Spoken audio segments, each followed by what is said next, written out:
السلام علیکم ورحمۃ اللہ وبرکاتہ۔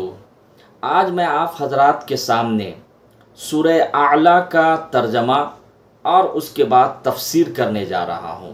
کچھ آیتیں رہ جائے گی سورہ اعلیٰ کی، انشاءاللہ کسی اور دن پھر ترجمہ اور تفسیر کروں گا۔ تو آئیے آج میں آپ حضرات کے سامنے تفسیر سورہ اعلیٰ کی کرتا ہوں، اور میں آپ کو کانٹیکٹ نمبر دے رہا ہوں، آپ اسکرین میں دیکھ سکتے ہیں۔ کسی طرح کا بھی کوئی مسئلہ مسائل پوچھنے ہوں ضرور آپ رابطہ کیجئے گا انشاءاللہ۔ تو آئیے سب سے پہلے اس سورت کی فضیلت آپ سن لیجئے۔ بسم اللہ الرحمن الرحیم۔ مسند احمد میں ہے کہ حضور صلی اللہ علیہ وسلم کو یہ سورت بہت محبوب تھی، یعنی سورہ اعلیٰ۔ صحیحین کی حدیث میں ہے کہ حضور صلی اللہ علیہ وسلم نے ایک صحابی سے فرمایا کہ تو نے سورہ سبح اسم ربک الاعلی اور والشمس وضحاہا واللیل اذا یغشا کے ساتھ نماز کیوں نہیں پڑھائی؟ مسند احمد میں مروی ہے کہ حضور صلی اللہ علیہ وسلم سبح اسم ربک الاعلی آخر تک اور حل اتاک حدیث الغاشیہ دونوں عید کی نمازوں میں پڑھا کرتے تھے، اور جمعہ والے دن اگر عید ہوتی تو عید میں اور جمعہ میں دونوں میں انہی دونوں صورتوں کو پڑھتے۔ اگر عید جمعہ کے دن ہوتی تھی تو عید کی نماز میں بھی پڑھتے تھے، اور جمعہ کے دن بھی ان دونوں صورتوں کی تلاوت کرتے تھے، سبح اسم ربک الاعلی اور حل اتاک حدیث الغاشیہ۔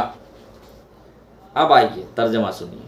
اعوذ باللہ من الشیطان الرجیم، بسم اللہ الرحمن الرحیم۔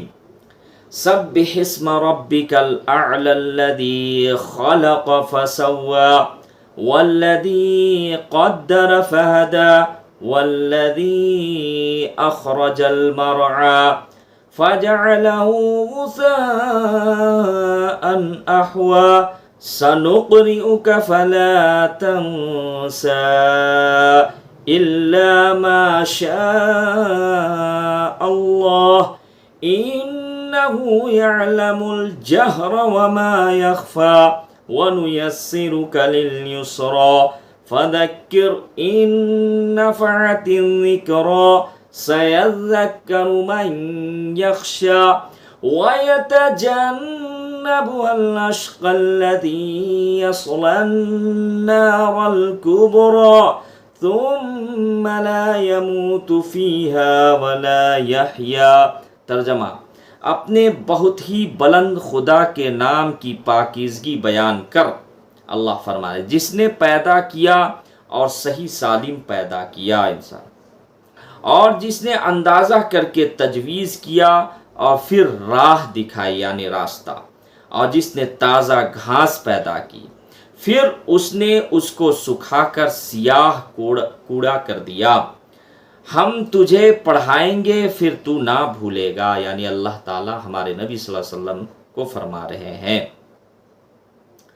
مگر جو کچھ خدا چاہے، اللہ چاہے تو پھر بھول بھی سکتے ہیں، وہ ظاہر اور پوشیدہ کو جانتا ہے، ہم تیرے لیے آسانی پیدا کر دیں گے، تو نصیحت کرتا رہ اگر نصیحت کچھ فائدہ دے، ڈرنے والے تو عبرت حاصل کر لیں گے، ہاں بدبخت لوگ اس سے دور ہو جائیں گے جو بڑی آگ میں جائیں گے، الذی یصلی النار الکبریٰ جو بڑی آگ میں جائیں گے، جہاں پھر نہ مریں گے نہ جئیں گے۔ مسند احمد میں ہے کہ حضرت عقبہ بن عامر رضی اللہ تعالیٰ عنہ فرماتے ہیں کہ جب یہ آیت فسبح باسم ربک العظیم اتری تو حضور صلی اللہ علیہ وسلم نے فرمایا کہ اسے تم اپنے رکوع میں کر لو۔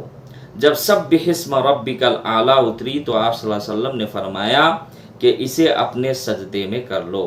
ابو داؤد وغیرہ کی حدیث میں ہے کہ جب حضور صلی اللہ علیہ وسلم سبح اسم ربک الاعلی پڑھتے تو کہتے سبحان ربی الاعلی۔ حضرت علی رضی اللہ تعالیٰ عنہ سے بھی یہی مروی ہے۔ اللہ تعالیٰ یہاں ارشاد فرماتے ہیں کہ اپنے بلندیوں والے پرورش کرنے والے خدا کے پاک نام کی پاکیزگی اور تسبیح بیان کرو، جس نے تمام مخلوق رچائی اور سب کو اچھی حیات بخشی۔ صحیح مسلم شریف کی حدیث میں ہے کہ زمین و آسمان کی پیدائش سے 50,000 سال پہلے اللہ تعالیٰ نے اپنی مخلوق کی تقدیر لکھی۔ اس کا عرش پانی پر تھا، جس نے ہر قسم کے نباتات اور کھیت نکالے، پھر ان سبز چاروں کو خشک اور سیاہ رنگ کر دیا۔ بعض عارفان کلام میں عرب نے کہا کہ یہاں بعض الفاظ جو ذکر میں مؤخر ہے معنی کے لحاظ سے مقدم ہے، یعنی مطلب یہ ہے کہ جس نے گھاس چارہ سبز رنگ سیاہی مائل پیدا کیا پھر اسے خشک کر دیا، کیونکہ مفسرین کے اقوال پھر فرماتا ہے کہ تجھے ہم آپ صلی اللہ علیہ وسلم ایسا پڑھائیں گے کہ جسے تو بھولے نہیں۔ ہاں، اگر اللہ تعالیٰ کوئی آیت بھلا دینی چاہے تو اور بات ہے۔ اسی طریقے سے فرمایا کہ اچھی باتیں شرعی امر آسان کر دیں گے، نہ ان میں کجی ہوگی، نہ سختی، نہ جرم ہوگا۔ تو نصیحت کر اگر نصیحت فائدہ دے۔ اس سے معلوم ہوا کہ نالائقوں کو نہ سکھانا چاہیے، جیسے کہ امیر المومنین حضرت علی رضی اللہ تعالیٰ عنہ فرماتے ہیں کہ اگر تم دوسروں کے ساتھ وہ باتیں کرو گے جو ان کی عقل میں نہ آ سکے تو نتیجہ یہ ہوگا کہ وہ تمہاری بھلی باتیں ان کے لیے بری بن جائیں گی اور باعث فتنہ ہو جائے گی، بلکہ لوگوں سے ان کی سمجھ کے مطابق بات چیت کرو تاکہ لوگ اللہ تعالیٰ اور حضور صلی اللہ علیہ وسلم کو نہ جھٹلائے۔ پھر فرمایا اس سے نصیحت وہ حاصل کرے گا جس کے دل میں اللہ تعالیٰ کا ڈر خوف ہو، جو اس کی ملاقات پر یقین رکھتا ہو، اور وہ اس سے عبرت نصیحت حاصل نہیں کر سکتا جو بدبخت ہو، جو گناہگار ہو، جو جہنم میں جانے والا ہو، جہاں نہ تو راحت کی زندگی ہے، نہ موت ہے، بلکہ وہ دائمی عذاب اور ہمیشگی کی برائی ہے۔ اس میں طرح طرح کے عذاب اور بدترین سزائیں ہیں۔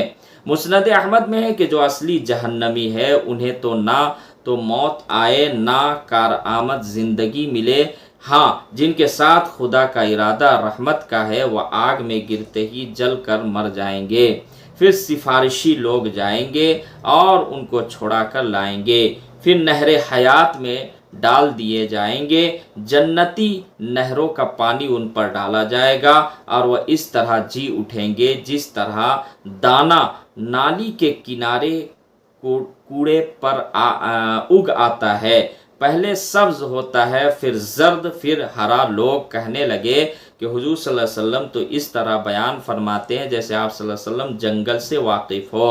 یہ حدیث مختلف الفاظ سے بہت سی کتب میں مروی ہے۔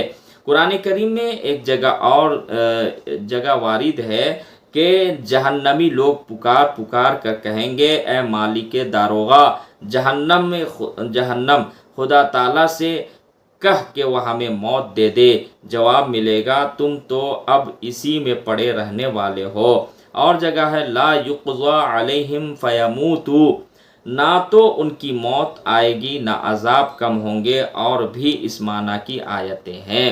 اس ویڈیو کو شیئر کریں۔ السلام علیکم۔